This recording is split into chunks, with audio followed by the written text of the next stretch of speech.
Hello everyone, class 8 maths zone exercise 6.2 question number 2 है। Fill in the missing term making a perfect trinomial square. Perfect trinomial square की आधार पे आपको fill in the blanks करनी है, यानी खाली स्थान को भरना है। और परफेक्ट ट्राइनोमियल स्क्वायर के जो दो आइडेंटिटीज़ आपको दी जाती हैं उसमें आपको बताया जाता है A plus B whole square equal होता है A square plus B square plus 2ab होता है, और A minus B whole square होता है A square plus B square minus 2ab होता है। ये आप जानते हैं, यानी इन्हीं दो आइडेंटिटीज़ के आधार पे आप फिल इन द ब्लैंक्स कर सकते हैं। ए यानी जो टर्म दिया गया है यहाँ पे वो परफेक्ट ट्राइनोमियल स्क्वायर है, ठीक है। जबकि ए का वैल्यू दिया गया है और बी का वैल्यू दिया गया है। ए का वैल्यू बी स्क्वायर है तो बी का होल स्क्वायर हम लिख लेंगे, यानी स्क्वायर रूट फाइंड आउट कर देंगे। और 9 का स्क्वायर रूट फाइंड आउट करेंगे तो आ जाएगा 3 होल स्क्वायर। आगे बात समझ में। 3 को अगर 2 टाइम्स मल्टीप्लाई करेंगे तो 3 3 जा 9। अब जबकि यहाँ पे मिड टर्म हमें माइनस का यूज़ करना है, -2ab का को फिलअप करना है, तो 2 का वैल्यू तो 2 होगा। ए का वैल्यू हमने कितना फाइंड आउट किया है बी, और बी का वैल्यू कितना फाइंड आउट किया है 3, तो ये हो जाएगा 2 3 जा 6b, यानी क्वेश्चन मार्क के स्थान पे हम क्या फिलअप कर देंगे 6b। बी दिया गया है x square minus question mark plus 25। यहाँ पर भी हमें आइडेंटिटी सेटिस्फाई करनी है ए माइनस बी होल स्क्वायर। इसमें भी हमने फर्स्ट में भी क्या आइडेंटिटी को सेटिस्फाई किया है, ए माइनस बी होल स्क्वायर को सेटिस्फाई किया है। तो हमें मिड टर्म को फाइंड आउट करना है, यानी -2ab को सेटिस्फाई करना है।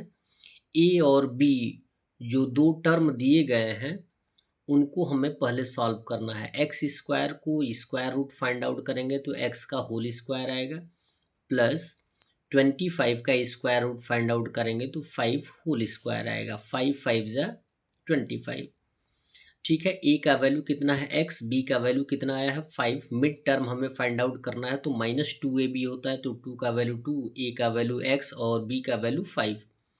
5 2 जा 10x, यानी मिड टर्म हमारा कितना आएगा 10x, यानी क्वेश्चन के स्थान पे हमें 10x को फिलअप कर देना है। सी दिया गया है N square plus question mark equal 49। बात समझिएगा, 49 को हम ट्रांसफ़र कर लेंगे तो यहाँ पे हम लिख सकते हैं N square plus question mark, और ये हो जाएगा -49। हमें करना क्या है, ये आपको मिड टर्म फिलअप करना है। ये माइनस ही है, शायद हमने कोई गलती से लिखा हो, या अगर इसके आधार पे भी फाइंड आउट करना है तो एन स्क्वायर जो होगा वो ए का टर्म आएगा, यानी एन स्क्वायर का स्क्वायर रूट फाइंड आउट करेंगे एन का होल स्क्वायर आएगा, और 49 का स्क्वायर रूट फाइंड आउट करेंगे तो 7 7 जा 49, यानी 7 स्क्वायर आएगा। और हमें मिड टर्म फाइंड आउट करना है तो मिड टर्म क्या होता है 2 इंटू ए इंटू बी होता है। तो 2 का वैल्यू 2 और ए का वैल्यू n और बी का वैल्यू 7, 7 2 जा 14 n हमारा आंसर आ जाएगा, जिसको कि हम फिलअप कर देंगे।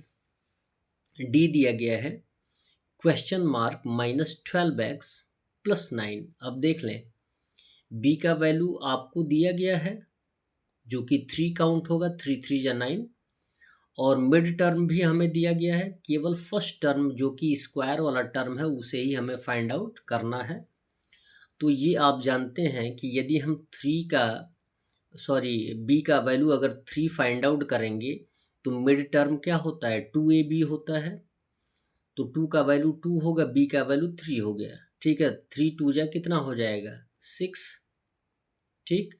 अब 6 का 2 टाइम्स मल्टीप्लाई करेंगे तब जाके आएगा 12, 6 2 जा 12, और साथ में x है तो ये आ जाएगा x, इट मीन्स यहाँ का वैल्यू जो होगा वो होगा 2x, ठीक है। और 2x यानी 2x स्क्वायर लिख सकते हैं। क्वेश्चन नंबर ई दिया गया है P square minus 10pq plus question mark, यानी जो कांस्टेंट टर्म है उसे फाइंड आउट करना है। बहुत आसान है, देखिएगा कांस्टेंट टर्म क्या होता है। फर्स्ट जो ए का वैल्यू दिया गया है पी स्क्वायर, यानी इसका वैल्यू पी हो गया, और यहाँ मिड टर्म दे दिया गया है। मिड टर्म को कैसे फाइंड आउट करते हैं, A into B into sorry 2 into A into B होता है, यानी 2ab होता है, ठीक। तो 2 के साथ तो हमने ए का वैल्यू यूज़ किया है। अब 2 से अगर 10 में डिवाइड कर देंगे तो आंसर हमारा कितना आ जाएगा, 5। अब यहाँ पे 5 रखेंगे बी का वैल्यू, तो ये हो जाएगा 2 5 ज़ा 10 पी क्यू। यहाँ पे क्यू दिया गया है तो इस पे क्यू का भी टर्म आना चाहिए। किसका टर्म आना चाहिए, क्यू का। तो ये आंसर आ जाएगा 5q। क्या आ जाएगा, 5q। एफ दिया गया है, फर्स्ट टर्म आपको फाइंड आउट करना है जो स्क्वायर वाला टर्म है। यहाँ पे मिड टर्म 16x दिया गया है, ठीक है। और 64 का अगर स्क्वायर रूट फाइंड आउट करेंगे तो कितना आता है, 8। 8 8 या 64। और मिड टर्म क्या होता है, 2ab होता है। तो 2 का वैल्यू तो 2 होगा, a का वैल्यू हमें फाइंड आउट करना है, b का वैल्यू कितना दिया गया है, 8 दिया गया है। तो 2 8 या 16 तो आ गया, बचा क्या, x, यानी यहाँ पे जो फर्स्ट टर्म पे आएगा वो x स्क्वायर आएगा, ठीक है। That's all. वीडियो को लाइक करें और चैनल को अवश्य सब्सक्राइब करें। धन्यवाद।